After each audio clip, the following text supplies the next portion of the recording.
Hi folks, Dre Harrison here from Motorsport 101. Just to let you know that we recorded this episode before this morning's tragic news that Eddie Jordan has passed away at the age of 76. We'll talk about him in a bit more detail on next week's episode, but I wanted to send a few words in here. Eddie Jordan was, in my opinion, a true rock star. From the way he hustled and ground his way into Formula One with Jordan, he truly did things his way. He was never afraid to gamble. He was never afraid to take a chance. He even famously offered Ayrton Senna 50% of his team just to get him to join. He was that passionate and enthusiastic about the sport, being a part of the sport, and the passion and time and dedication he brought to people. There's people in that Aston Martin get up that are still there from when Eddie Jordan originally hired them back in 1991, which is crazy to even think about. But as much as I didn't know Eddie, it felt like you knew him, especially when he transitioned towards being a TV presenter and pundit in the later forms of his life. Yes, he didn't get every prediction spot on, but he got it in terms of being a great entertainer and a lover of life, and he absolutely brought it to everything he put his mind to, from his wonderful time as a BBC F1 pundit to his brief spell on Top Gear. You always were in for a good time when Eddie Jordan was around, and that is why he will be so sadly missed amongst the paddock and beyond. Rest peacefully, Eddie, and race on. This one's for you. Welcome to the Ferrari Therapy Lost Copium session. Welcome back to Motorsport 101.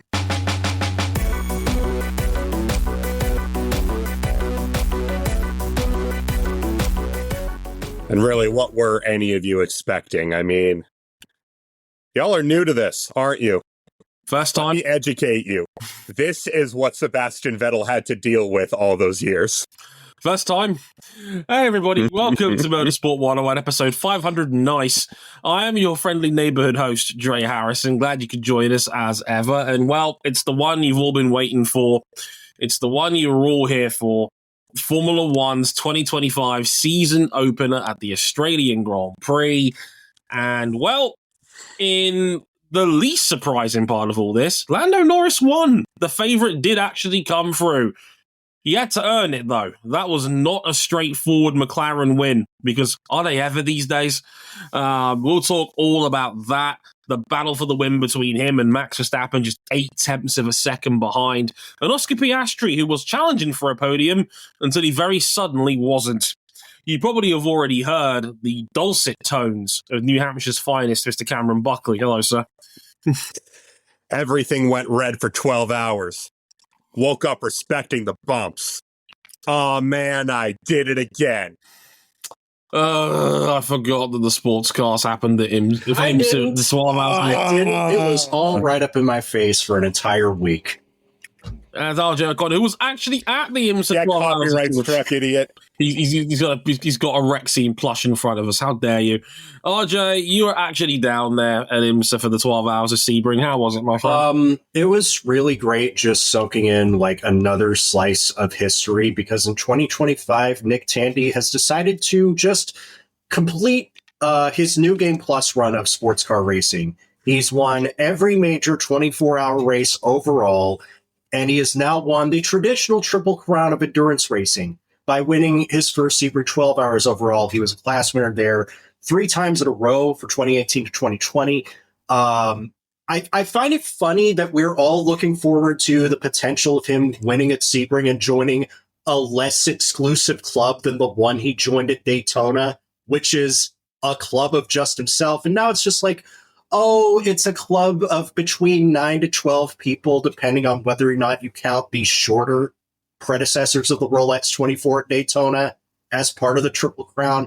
But yes, Nick Tandy is now the 10th driver to win the Triple Crown of endurance racing, joining the likes of Hans Herrmann, Jackie Oliver, Hurley Haywood, AJ Foyt, Al Holbert, Andy Wallace, Mara Baldi, Marco Werner, and Timo Bernhard was the last to do it before Tandy did it. And if you want to include the shorter Daytona races, you could throw in Phil Hill, Dan Gurney, and Jackie X. Some company. Yeah. He's basically doing the 100% speed run of all things sports car, and I'm extremely here for it. And you know what's crazy? Lawrence Vanthor could basically do his own, what was it called? The sloppy second slam, I believe it was coined in conversation. What's the name? If he wins Le Mans. Yeah, because depending if Porsche actually shows the hell up to Le Mans this year, I'm waiting, guys. Either the IMSA Plus One car could have both Tandy and Nazar complete the Triple Crown in 1 year, which has never happened thanks to Ford corporate meddling in 1966. No, it didn't play out like it did in the movie, but it was equally stupid in real life. Or Lawrence Vantor could do it because he's been the plus one in that car, but he's also one of the IMSA plus ones, one of the WEC regulars who's going to be running one of the other works Porsches. You know, it has to be said, bar this one, and mainly because Racing Bulls has no regard for my sanity. Other than that, this is one of the most successful racing weekends that I've ever had as a fan. Because Wood Brothers won in NASCAR. Oh, yeah, that's right. Josh Berry won his first race in the Wood Brothers 21. That's to say, can I get back to a point that I was going to make? I was at the post-race press conference, and the realization with Tandy and Vanthor realizing they were going to have to fight each other for that share of the Triple Crown in 1 year, and then Tandy puts his hand up Vanthor's shoulder, it's just like, sorry, bud.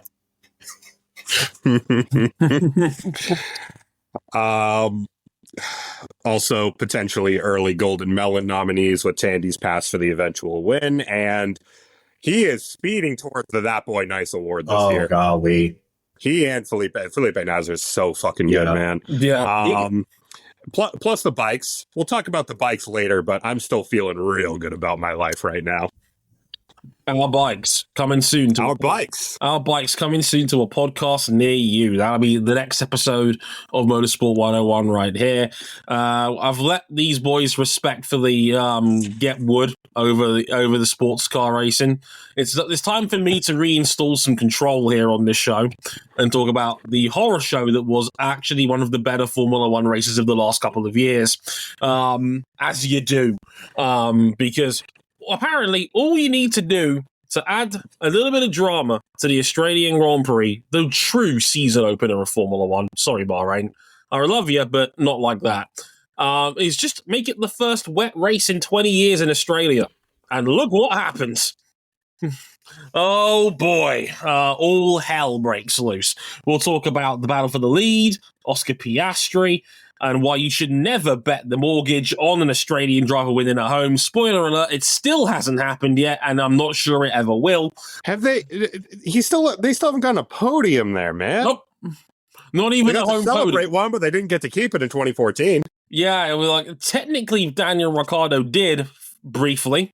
Couple hours. And, fuel flow limits and all that they were fun. We'll talk about some of the crazy mid-level points performances here because, yes, one rookie had a great weekend, just about. The others, not so much. We'll talk about some of that as well. Ferrari, oh boy. The hype train has been derailed after one race. Not great at all. You guys had a hype train? It's Ferrari and Lewis Hamilton. Of course we had a fucking hype train. So the train coming off the rails was even bigger and more spectacular. Yes, it's like your favorite soap opera. The Brits will understand this reference. It's like Coronation Street when the CGI train came off the bridge. Yeah, that's the level of widespread explosion we're talking about here. So we'll talk about that and the rest of the rookie performances because there was one that was great and the rest that, well, wasn't. One of them didn't even take the start line. Poor Isack. All of that and more in the next hour or so. But of course, places you can find us first real quick. We are on youtube.com/motorsport 101. You may have seen some shorts up there go up there in the last couple of days or so. More of those in the coming days and weeks. Huzzah, huzzah.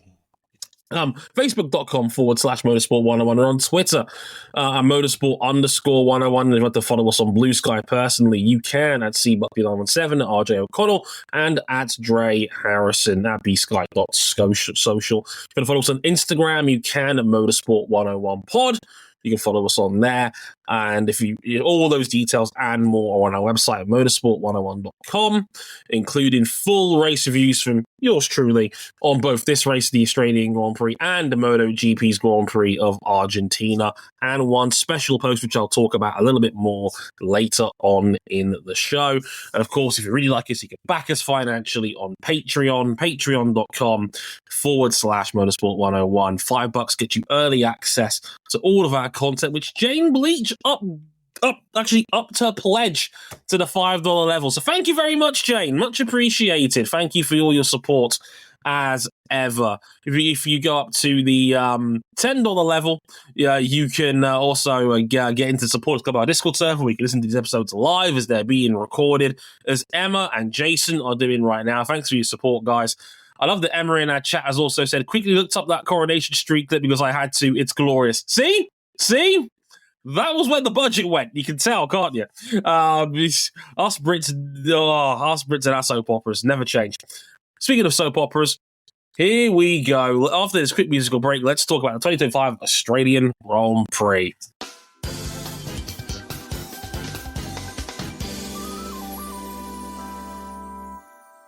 I was watching this. I was watching the start of this from the Sebring Media Room. I was just like crunching out all the deadline materials. It's like, oh yeah, F1 started.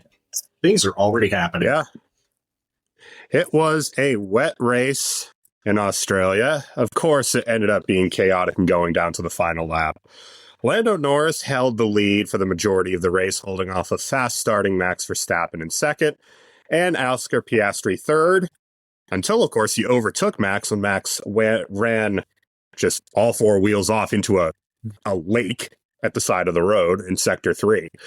Piastri was then told to hold off on attacking his teammate when he got to him, before a safety car for Fernando Alonso crashing very high speed in the middle of the track opened up the door for slick tires. We then had another very sudden, quote, Class 3 rain shit show, with both McLarens going off the road, Lando Norris recovering and switching to wets, Oscar Piastri beached in the grass, and Max trying his hand to stay out in front, but ultimately had to pit for the same wet tires. He'd go on to finish ninth, Oscar Piastri, as Lando Norris holds off Max by a little under a second for career win number 5. One more than his car number. All right, Dre, it's time for everybody's round one overreactions. We know what's going to happen after just one race in the 2024 F1 season. But the lead battle.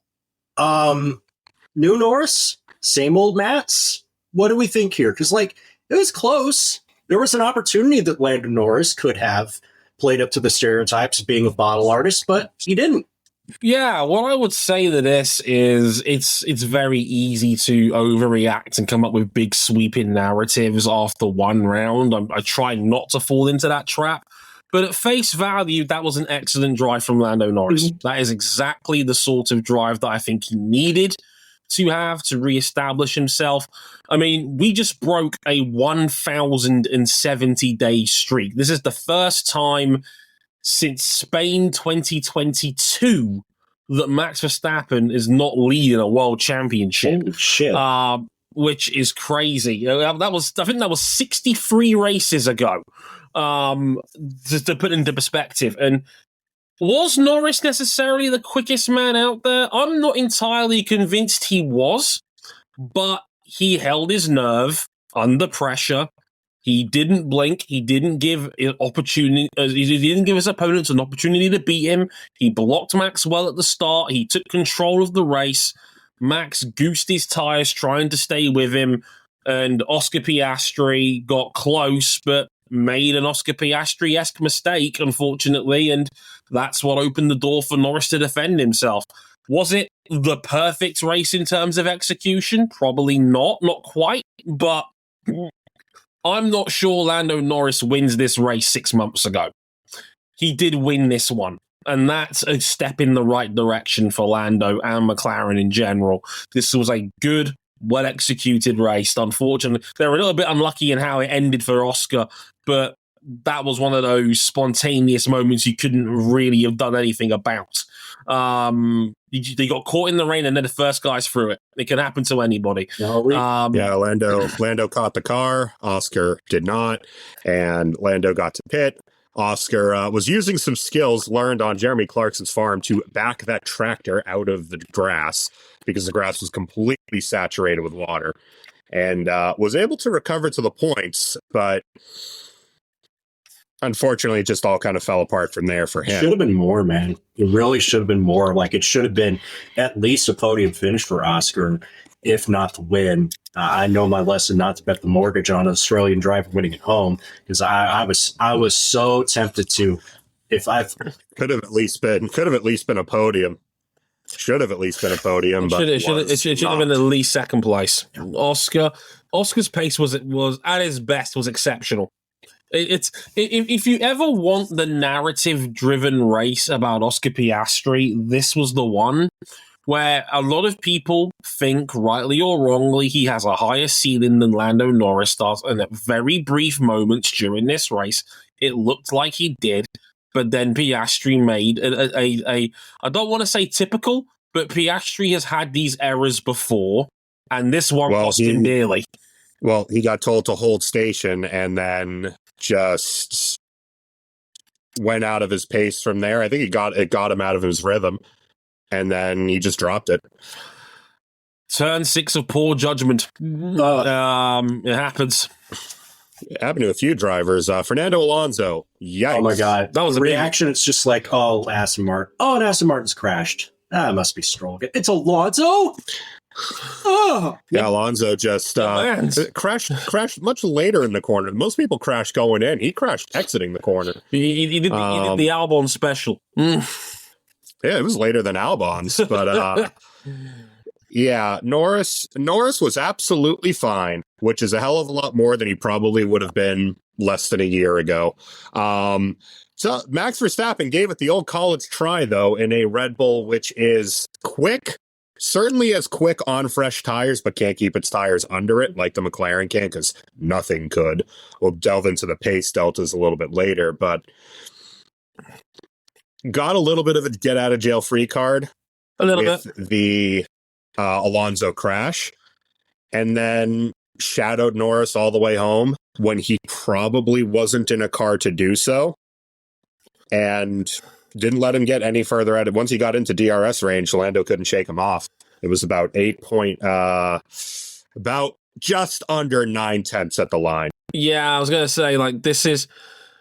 Red Bull was despondent, I think, by the time they got to Australia. I think, like, going after testing, Verstappen told the Dutch media at Viaplay that he didn't think they had a real shot at winning in Australia. By the time they got into the country, they were happy to take a podium. I think was what the Red Bull camp was basically saying. Max still got second, and he was less than a second off the win. They'll take it.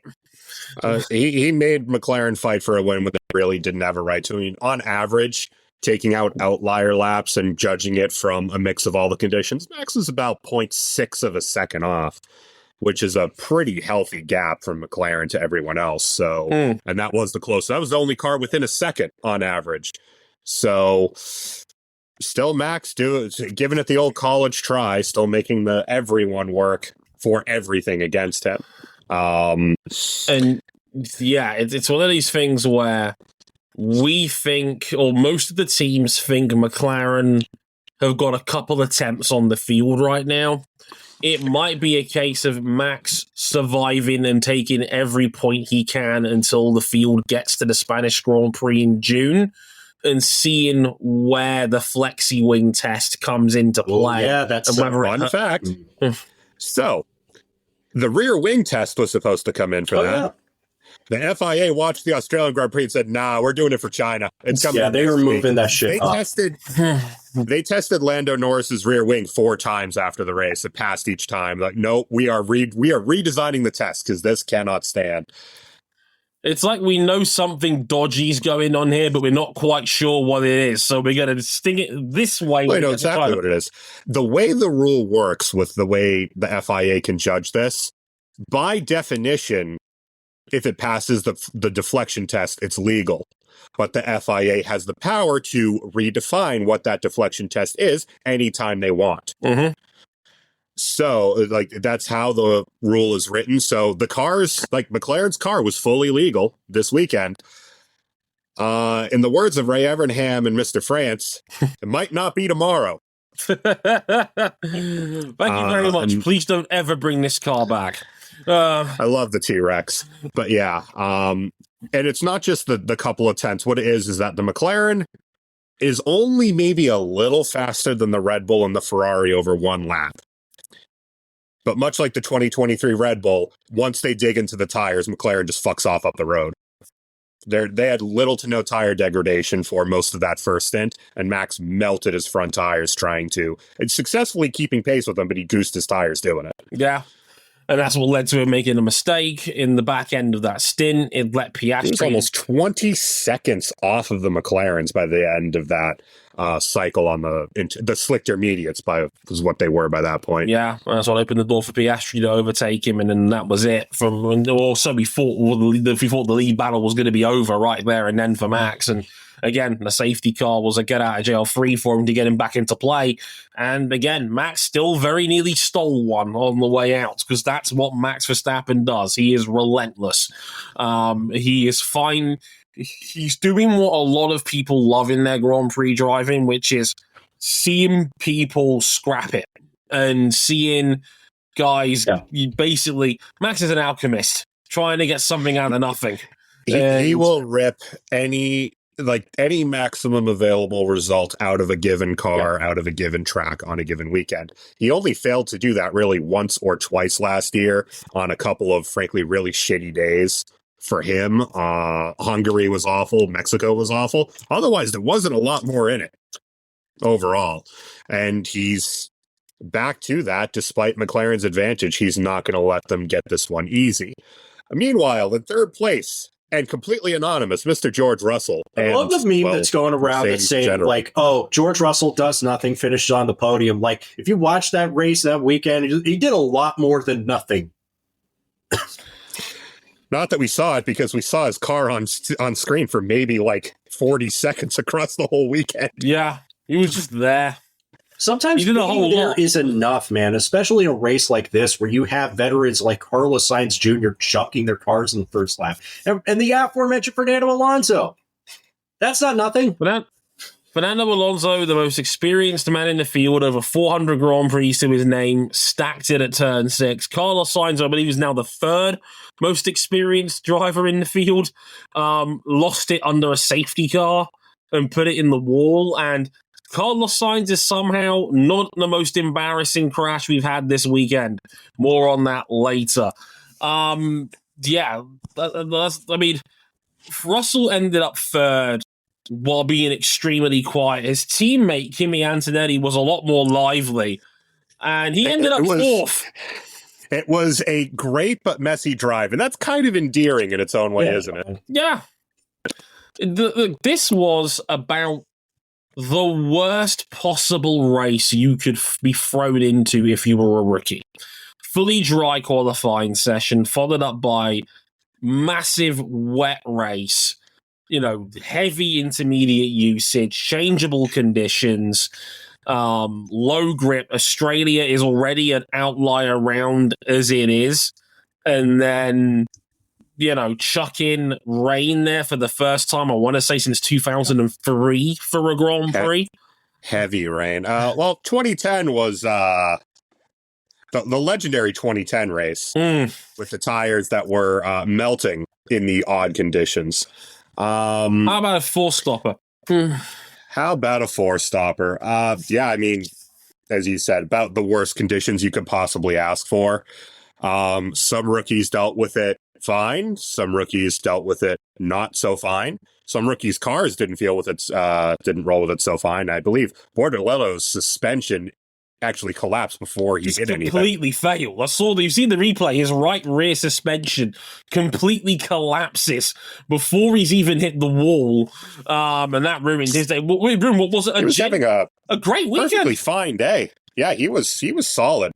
Sauber in the points after I predicted them to go scoreless on the year. Bro, I don't know. Nico Hulkenberg is the top Ferrari-powered driver in the I do not. I told you. This is such an outlier result, and I hate everything that the easy-go companies like Stink and Kick stand for, and I cannot wait till they get out of my sport. And I understand that this Sauber team is still functionally derelict until that Audi money kicks in, but you take that result all the way to the bank. I know it's an outlier. I don't give a shit. Literally all the way to Alpine proved to us last year. Alpine proved that one weekend can make your season.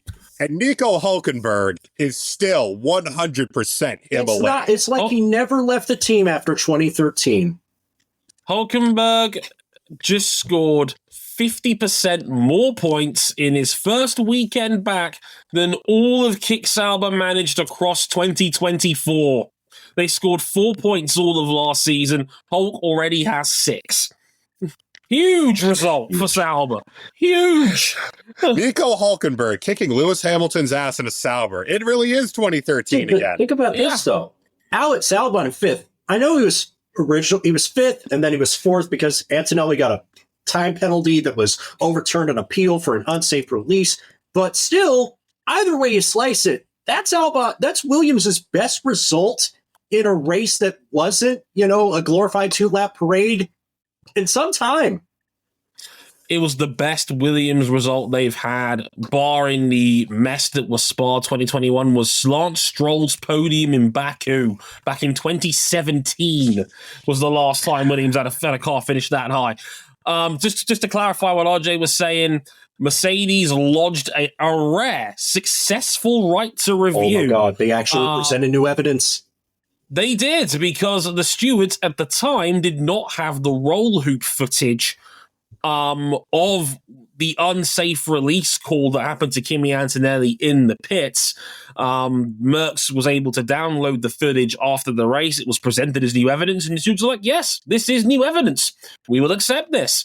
And it turns out that Antonelli did make sure his car was fully clear of Nico Hulkenberg before he got to the fast lane. And you can even see in the footage, he checks his mirror to make sure he's fully clear of Hulkenberg before that happens. The unsafe release was reversed. Antonelli gets his 5 seconds back, and that put him ahead of Alex Albon. Don't get me wrong. Stunning result for Antonelli in 4th. He's now... The kid's the real deal. The kid is already the second youngest point scorer in Formula One history. Only Max Verstappen at 17 has scored points at a younger age. That record. Best rookie result as well in a season and race debut since Felipe Nasr scored P5 in a Sauber back in 2015. That's 2/3 of the Triple Crown holder, Felipe Nasr, to you. Yeah, and damn right. It was better than Nasr. You'd have to go back to Kevin Magnussen in 2014 in Australia for a debut result that was better. Best since 2014. And his Sebring result was not his fucking fault. No, exactly. But I mean, Williams has got something here. Like Alex Albon was sensational this weekend. Williams has something here, but also since this track has been reconfigured, generally Williams does have raw speed here. Hasn't always been the most drivable thing in the world, like we saw in 2023. But Albon is very quick here. Williams is very quick here. Again, one weekend can make your season, and they cashed in. Absolutely. Yeah, take your 10 points and get the hell up out of here. Lance Stroll just keeping his nose dry, got in P6. Yeah, if we're going to shit on Alonso for throwing his car up the road, we need to give Lance Stroll his deserved flowers, because, again, it's not that he is entirely incapable of doing this that's frustrating. It's the fact that it's never consistently like this. If you have more weekends like this, we wouldn't be so frustrated with Lance Stroll a lot of the time, like we are with Ferrari. All right. Should we throw it back? Yeah, tear the Band-Aid a few off. years ago. I think RJ, I think you and I should grab the lawn chairs crack open a Mexican Coca-Cola, and let Dre talk for about 2 but minutes. mine's finished. Damn. I gotta go into the garage and get some more. So it's like the last week that it's cold enough to grab it right out of the garage. So you want me to talk about Ferrari here, right? Yeah, I mean, Ferrari's weekend was a piss missile of disappointment. Yeah, no, it is. Those words have never been said in that order before. I'm quite sure of that. Yeah, I mean, look, this is. It's like you've tried. I mean, the hype train going into this season was like trying to build a 50-foot jizz cannon in your back garden. You've invited all your friends. No. That's Ferrari's hat and shorts. No, that's the end result of their hat and shorts collection, pal. And by the time it was all over, you've invited all your family and friends around for the big launch. And what's happened here is that you've launched the cannon, it's dropped into the ground, and all you've got is just a puddle of spunk on the ground. That's how bad this opening weekend was. Like, all the talk was, hey, Ferrari's pace is good, it's decent, they didn't look terrible in testing. In qualifying, they were awful. Hamilton is still struggling to get to grips with the new car. He was 0.8 off the pace. Leclerc didn't get a final run, which was bad enough as it is. So they locked out row 4, 7th and 8th, which was not great. And then, according to Cam's Delta sheet, Charles Leclerc, the faster of the two Ferraris, was by a margin, I might add. Was 1.8 seconds a lap behind the McLarens. Yeah. It's not great. Look, the car, like the raw cope through the weekend was, Ferrari set the car up for the wet. No, actually, I think they wish they set it up for the wet. They annihilated their tires in about half a lap in Q3 in qualifying. They were quick as hell for a sector and a half. Yeah. And then they would just fall off a cliff in Sector 3. Same with the Red Bull, in fairness. But excluding big outlier laps and leveraging about 50% of the laps in the race, so you get all conditions, Charles Leclerc was 1.79 seconds a lap off of Lando Norris. Sure, Lewis Hamilton was 2.18 seconds a lap off. Yeah, but Lewis Hamilton led by being one of the last to pit for tires in that closing. Why did that happen? Because Lewis Hamilton and Ferrari had a breakthrough moment. Their first race together in this relationship. We had the first disconnect between what Lewis Hamilton wants to do on strategy and what the Ferrari pit wall wants to do on strategy. We ticked every box. We had the first hype train for Hamilton. We had the first spinala in qualifying in Q2 when Hamilton spun the car. And we've already got radio dissension because Bono is still over at Mercedes now as Kimi Antonelli's race engineer. We got can I in there for a second?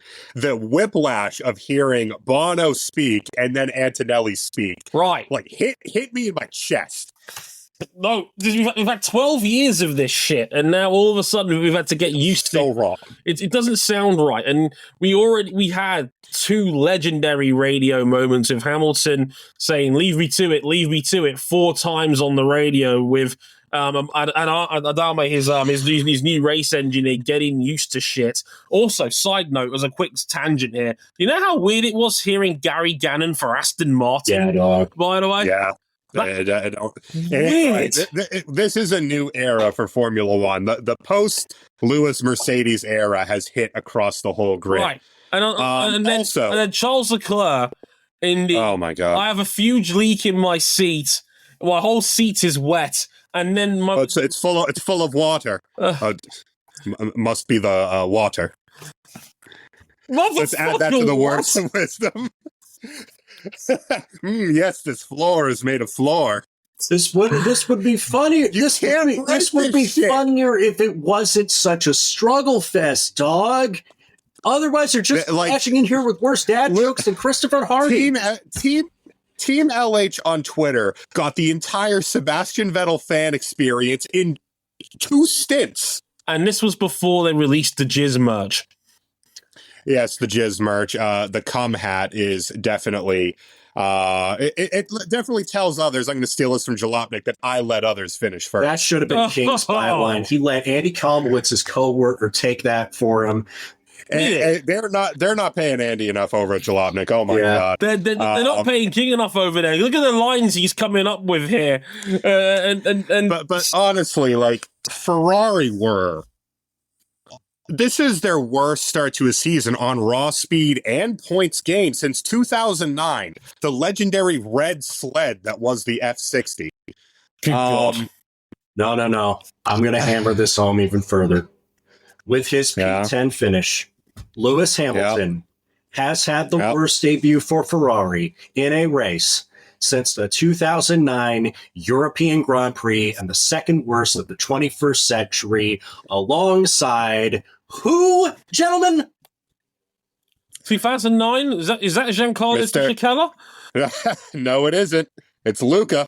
It's Luca Badoer. Oh, no. Brando's papa. Shout out to all the Formula 2 races that were sacrificed due to this terrible weather. Look, Ferrari were fucking cheeks this weekend. Two of the goats of my generation on the same stat line. Who'd have thunk? The bigger concern is, like I talked about with Williams, Ferrari have generally been quite excellent here since the reconfigure in the new gen cars. Dominated in 22, even before Max's car broke. Weren't that far off in 23, and then dominated in 2024 when Max's car broke. This year, they were soundly destroyed. They better hope. They weren't even...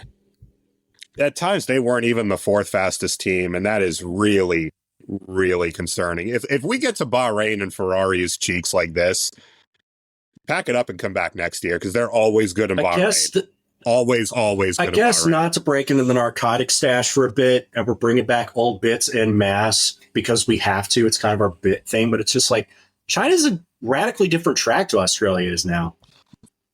Massive. China, Ferrari were radically not very good last year in China as well. I mean, McLaren were good and their car was bad. That was before their major B-spec car last year, so that could be concerning for the grid, but also last year, Red Bull, like Max won that race with one hand on his steering wheel. It was easily their best race last year, so I don't know what to expect from China. Yeah. They replayed it on Sky Sports F1 this morning. Max won that race by 13 seconds. It was an incredibly casual beating of the field. That's not going to happen this year by the looks of it. So more on that in a bit. But the rookies, we mentioned a lot of, we've mentioned some of them here. We mentioned Antonelli, obviously, for P4. He was the highlight of the rookies because the rest of it was ungood. We talked about Gabriel Bortoleto, who was genuinely solid until his suspension wrecked and took him out. He had a pretty good opening weekend beyond that. Not his fault that his car self-destructed on him. But one stood out, and that was Isack Hadjar. And I feel really bad for the kid because he was the best rookie qualifier out there. He was P11. He was less than 2 tenths away from making Q3. Quickest of all the rookies out there, really solid, and then unfortunately he spins out on the formation lap at turn 1, gets a tank slapper, can't save it, and his day is done before the race has even started. The rare DNS. And well, it was a moment that was highlighted on screen mostly by the sympathetic and comforting hug that Lewis Hamilton's father, Anthony, gave him in the paddock as he was making his way back. And it's generated a lot of headlines and a lot of talk. Helmut Marko has since thrown in his 2 cents, once again, nobody asked for, and said it was embarrassing that that Hadjar had, quote, a crying show, even though we have no evidence that he actually cried under his helmet. But, you know, emotions, they're for the weak, apparently. Now, I want to talk about this for a couple of minutes, if you don't mind, gentlemen, because I didn't expect cracking open another Coca-Cola. Yeah, I wrote about this on the website as I record this today on March 19th, and I didn't expect it to get the reaction that it did. I won't repeat that article verbatim. If you really want to read it, you can at motorsport101.com. Apparently it's some of the best shit I've ever done. I'll let you to be the judge of that. That's not for me to say. But I can't stand this. In many ways, the way we discuss Formula One on social media and on the internet is bad enough at the best of times. I've talked many a time about the footballization of Formula One and how we discuss people is very...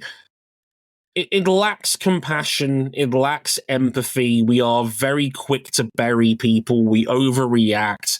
We are quick to fire up the memes and destroy people. We like to break down what we've built up over our time on the internet, and I find it sad, alarming, and very reflective of modern times that an 80-year-old curmudgeon in Helmut Marko, who, need I remind you, got an FIA code of conduct less than 2 years ago for racist comments about Sergio Perez, is out here telling the world that emotions are a sign of weakness. And I can't stand that that's a thing, because this is exactly why so many men are being manipulated and vulnerable men have been taken advantage of in the world, because they've been beaten into from the time they're children that emotions make you weak. They do not. I will stress this from now until the end of time. Emotions are what makes us human. They are not a weakness. Vulnerability is good. It makes you relatable. It makes you human. It's a form of communication and understanding that we as human beings are blessed to be able to have. And I said it on Instagram and I will say it again here. I would rather have the person that cares too much 1,000 times more than the person who doesn't care enough. I salute Anthony Hamilton, a man whose son Lewis is Isack's hero.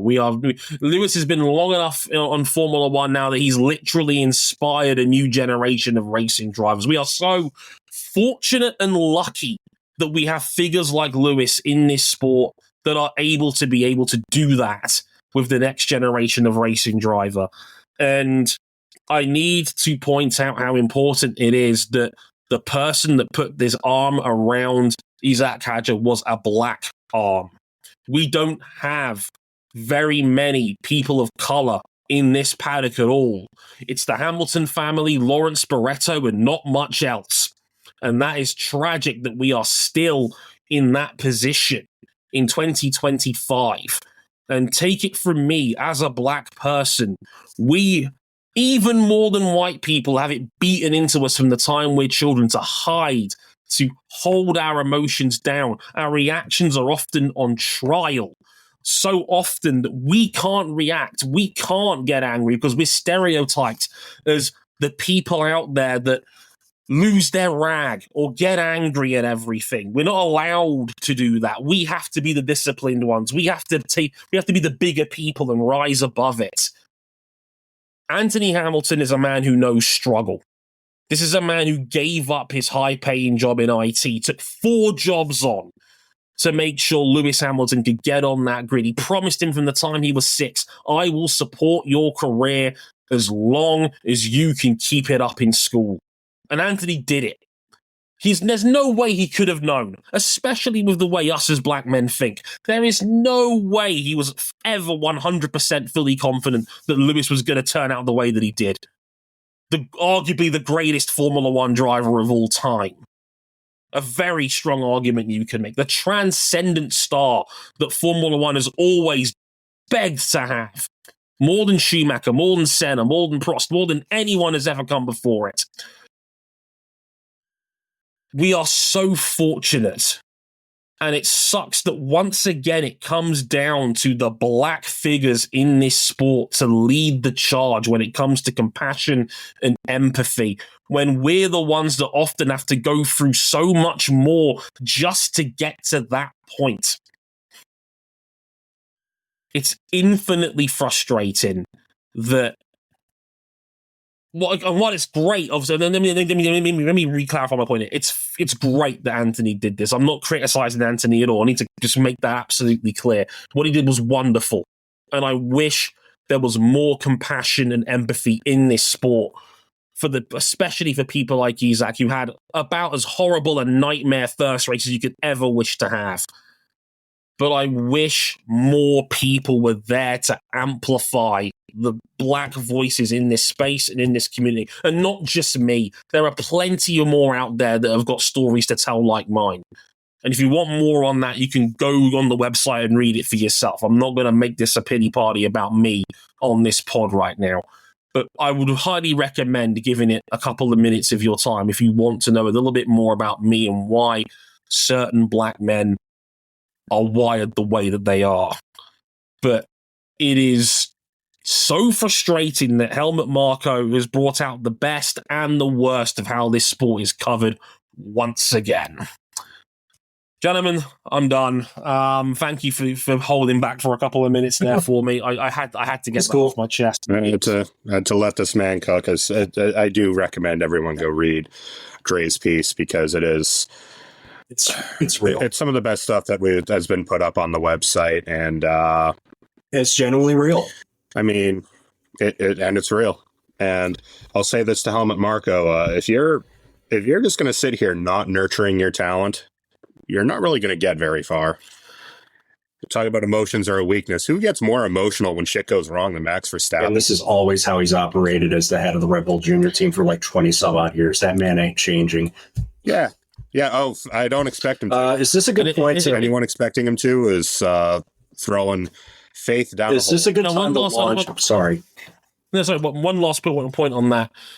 He's very fortunate, Helmut Marko, that he's had the good fortune to land two drivers that weren't even really Red Bull prospects en route to the huge amounts of success that Red Bull has had in their 20 years of existence. Sebastian Vettel wasn't really a Red Bull guy.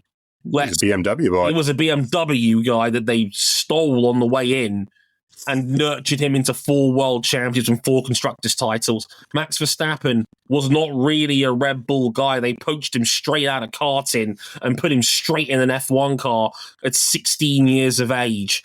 I mean, he's barely a Red Bull guy at all in that sense. And yet again, Max has carried them to 4 world titles, drivers-wise, and 3 more in the constructors. That, like, the majority of Red Bull's success leans on the back of 2 all-time greats. Yeah. And unfortunately, there's a lot of bodies underneath those 2 dudes of drivers and careers they've altered, ruined, and wrecked as a direct result of their mismanagement. Somewhere in between them was like Daniel Ricciardo and, like, I guess Sainz and Gasly, if you count what they did afterwards. Is this where we launch into the fact that Liam Lawson had a bad weekend? I know he's not a rookie, but there's not even a lot to really talk about with Liam Lawson's weekend. They had divergent specs on the cars. He was running the old front wing. Car didn't look particularly easy to drive. He had a issue in the air system. If you don't know, F1 cars use pneumatic valve springs, and he had an issue with that in FP3, got no low fuel running. Jack shit happened in qualifying. The race was a disaster. I wasn't expecting much from Liam, and I still didn't get what I was expecting. No, he was never going to be set up for very much success with losing the time he did. In addition to the fact that we're asking the guy who summarily failed to put away Yuki Tsunoda to go up against Max Verstappen. What the hell happened to Haas this offseason? Because they showed up to their first race weekend looking bad. And again, I'm going to give them the benefit of the doubt this one weekend, and maybe at China won't be so bad. What I will say is that, yes, Oliver Behrman had a bad race, but I've seen comparisons comparing him out to Nasty Mazepin, and I'm just to say, if you're making those comparisons, that is an extreme lack of ball knowledge. That is an inverse ball knowledge. Ollie Behrman scored points. Oliver Behrman scored points in this Haas setup, and he was I'd like to in Ferrari. You don't know ball. I'd like to remind everybody that Nikita Mazepin's debut for Haas lasted 800 meters. At least Ollie Behrman brought the car home in unspeakably bad conditions. Like, it was... And that's just before you get to the rain, because that car was a pile of junk Oh. here. Esteban Ocon's one of the best drivers in Formula One, and he was nowhere all weekend, back of the field, stone dead last. Haas looked awful this weekend. Awful. I'm a little bit concerned that Haas spent most of their preseason not doing any low fuel running, really. It showed in qualifying, showed in the race. They reeked of a team that fundamentally does not understand their own car. A classic problem at Haas I was about that to we got say, a 1 year break from, and it feels like we're right back. if this was good for Steiner, we would have buried him for that first weekend if Haas did that now. Ayuka Matsu's got questions for the first time as team principal of Haas, because I don't know what happened in the offseason, but they've gone from arguably the 6th best team in Formula One and challenging for a top 5 berth to being stone dead last in one off-season. What happened? That's the thing. This is his first test of real adversity since he took that job. It's been an upward trajectory since, and now it's come down a bit. How they respond, that's going to be the telling thing as the season progresses. And then there's Jack Doohan, who is really not helping his cause in things. Oh, That is about the worst thing that you could do, that could have happened to you in a time where we know the guy who's putting pressure to get your seat soon, and potentially sooner than we think. Wasn't great, Bob. Jack Doohan's debut lasted 5 corners. And he again, Not even. It lasted 2. no, he got to sector 2. Just Did he? yeah. I thought he crashed on the second straight. That's how No, quick he crashed. I don't know where on the first lap he crashed. exactly. I mean, again, it's a shame because he was actually decent in qualifying. Yeah. He was matching Gasly for pace until his final run. I mean, he had to go hard in his second run because his first one was taken away for track limits. And then in his second run, his run was ruined by Lewis Hamilton's spin, which was unfortunate. He tried to finish it, but it was never going to make Q3 as a result, and it was kind of a janky session. But there was pictures on social media of Jack Doohan shaking hands with Briatore saying, "Good job, Rook," and then a day later he wrecks it in the first sector of the first lap. Jack, you're not helping, buddy. You're already on thin ice, and now you've had a nightmare first round. Yes, you better blow the doors off everybody in China. Otherwise, they might pull the cord sooner. We saw the video on F1's YouTube channel of a behind the scenes of their intro recording for the year. They recorded a Lightbox segment with Franco Colapinto, even though they knew he wasn't going to be on the grid. They know. Well, they also recorded some stuff with Valtteri Bottas, so you never know. just in case. That I think just about covers all the rookies, and not the best first weekend. I think it's fair to say. Being a rookie's hard for a number of them. As we said, Bortoleto was having a really good weekend until the entire right rear of his car fell off. Being a rookie is hard for some. Yeah. Bortoleto made Q2 and out-qualified Nico Hulkenberg and knocked him out in round 1. And that was a really, really solid qualifying session. And then his race pace was fine, didn't put a foot wrong, and then his car just collapsed. Rough one for Bortoleto. A shame, but again, the people who you talk to in the paddock who know wheel have all said the same thing, that Bortoleto is a really solid pair of hands. It's just, I'm just not sure he's going to get the car to be able to show it in the long run. We'll have to wait and see how that plays out. But that's just about it for us on this F1 podcast on the Australian Grand Prix. It's back-to-back F1 races. It's the Chinese Grand Prix this weekend. It is a sprint weekend as well, the first sprint of the year. And it's already going down interesting in China. We've had freight delays again. So teams are allowed to break curfew early because, again, the tires are on delay getting to China. And we found out today the whole track's been resurfaced. So that's going to be interesting. Great. Ferrari weren't affected by the freight delay. This is where their fight back begins. Yes, indeed. Sure. And as Emma quite rightly puts in the chat, we have women because the F1 Academy will be making their debut for the 2025 season in China. I wonder if Nikki Shields will be on commentary again telling us, isn't it great isn't women great? They're just great, aren't they? Isn't Dorian They're fantastic, honestly. Nothing to report on the junior stuff. It was wet. It was miserable. We had an F2 race canceled. Meaning the one guy I actually wanted to watch, I couldn't watch. Brutal. Yeah.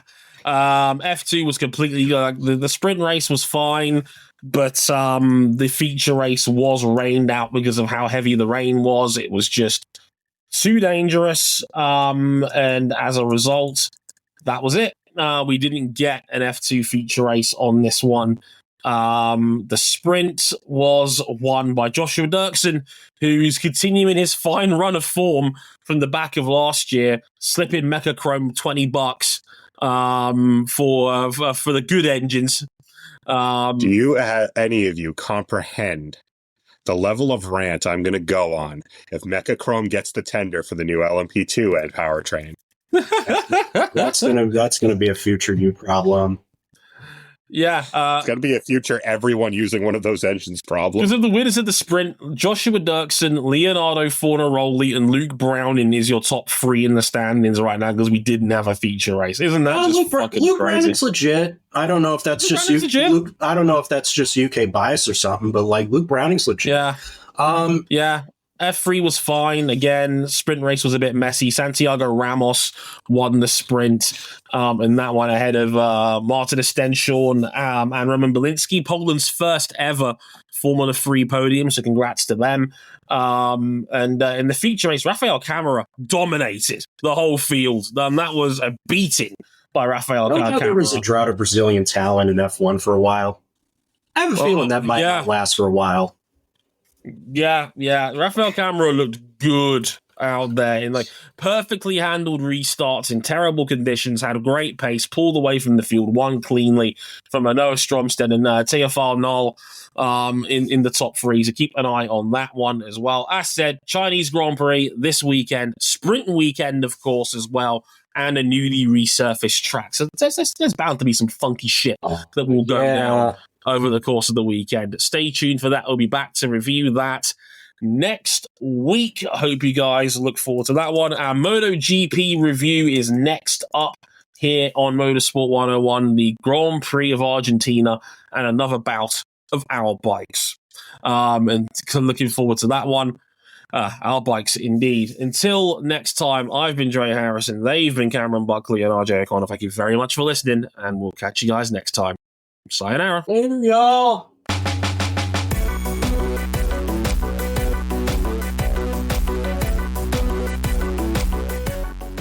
We all just beat the gritty Haas. You just beat gravel. Mm-hmm.